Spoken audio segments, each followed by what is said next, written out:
मुजफ्फरनगर में मंगलवार को सिंचाई विभाग के डाक बंगले पर मीडिया के सामने सफाई देते हुए केंद्रीय राज्य मंत्री डॉक्टर संजीव बालियान ने कहा कि सोरम गांव में हुई घटना एक सोची समझी राजनीतिक साजिश है।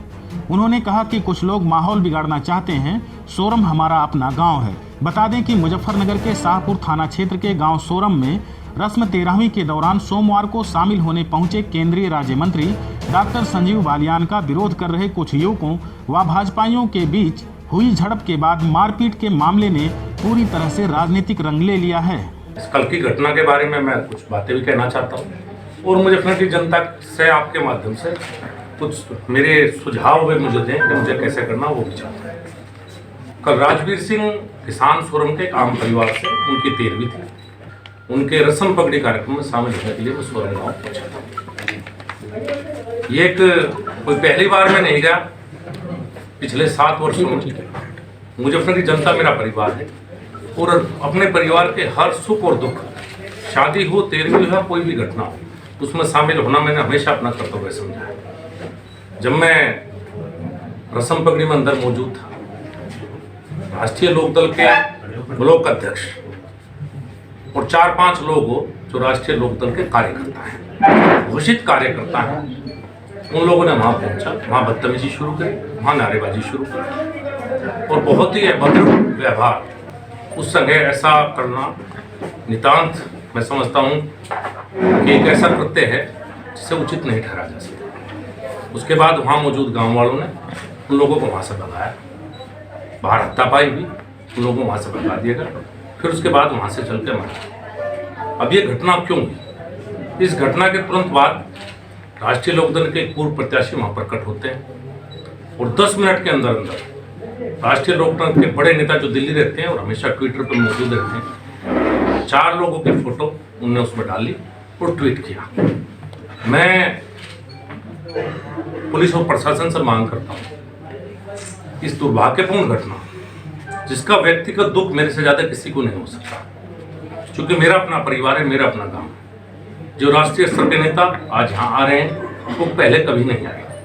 ये आपसी विवाद है, इसे उसी तरह से लेना चाहिए कि जिस तरह से और होते हैं। और इस घटना की विस्तृत कॉल रिकॉर्ड निकाली जाए कि लोकदल के नेता जो 5 मिनट बाद वहाँ मौजूद थे उन्होंने किस किस से पहले बात की। ये एक सुनियोजित साजिश थी पूरी तरह से। लोकदल के एक नेता तो मौजूद थे गाँव में, बाकी 5 मिनट के अंदर सब नेता कैसे पहुँचे?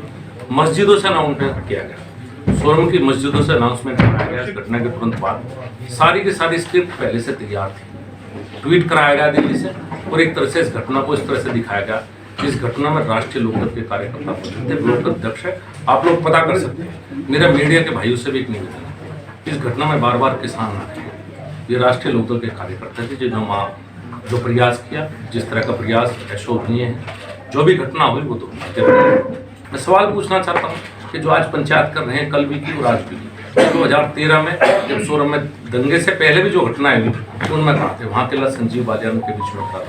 और सच बात ये है कि आगे भी मैं ही हारूंगा।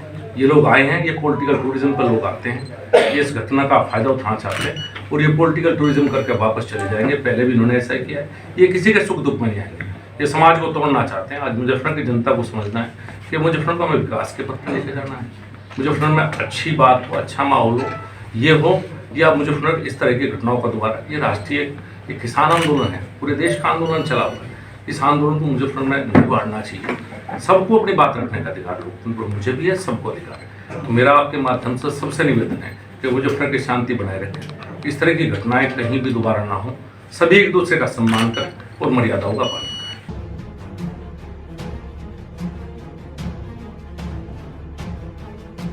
3 महीने के करीब आंदोलन चलते हुए हैं, एक डंडा भी कहीं नहीं उठाया गया। ये लोग किसान नहीं, राजनीतिक दलों के कार्यकर्ता हैं। फिर पुलिस अपना काम करे। हम नहीं चाहते कि पुलिस के द्वारा भी तनाव का कोई माहौल पैदा हो। मैं तो जांच की मांग कर रहा हूँ। राष्ट्रीय लोकदल के वो बड़े नेता वहाँ मौजूद थे जो लाल किले में भी फेसबुक लाइव कर रहे थे। वे क्यों मौजूद थे गाँव में? जो लोग 5-6 कार्यकर्ता वहाँ थे, उनकी कॉल रिकॉर्ड निकाली जाए, इन नेताओं की कॉल डिटेल निकाली जाए। इन नेताओं ने दिल्ली किससे बात की, ये कॉल डिटेल प्रशासन निकल सकता है। मैं प्रशासन साहब के माध्यम से मांग करता हूँ ये डिटेल रखी जाए, इसकी विस्तृत जांच हो। अगर कहीं मेरा दोष है तो मुझे सजा मिले। अगर ये लोग दोषी हैं उसमें, अगर ये सुनियोजित षड्यंत्र था और सोरम को टारगेट बना गया, हमारे थेसे गांव का को टारगेट बनाया गया, तो इनके खिलाफ कार्रवाई। मैं निष्पक्ष जांच चाहता हूँ। जहां भी मुजफ्फरनगर की जनता कहे वहां से जांच करा ली जाए, इस बात की विस्तृत जांच हो, और जो सच हो सबके सामने। अगर कहीं मैं गलत हूं तो मुझे दोष दंड मिले, और अगर वो गलत है तो उन्हें दंड मिले। और मैं समझता हूँ लोकतंत्र में दंड देने का अधिकार सबसे ज्यादा जनता है। जनता नहीं ना करे उन्हें जनप्रतिनिधि अपने बीच, ये नहीं चाहिए।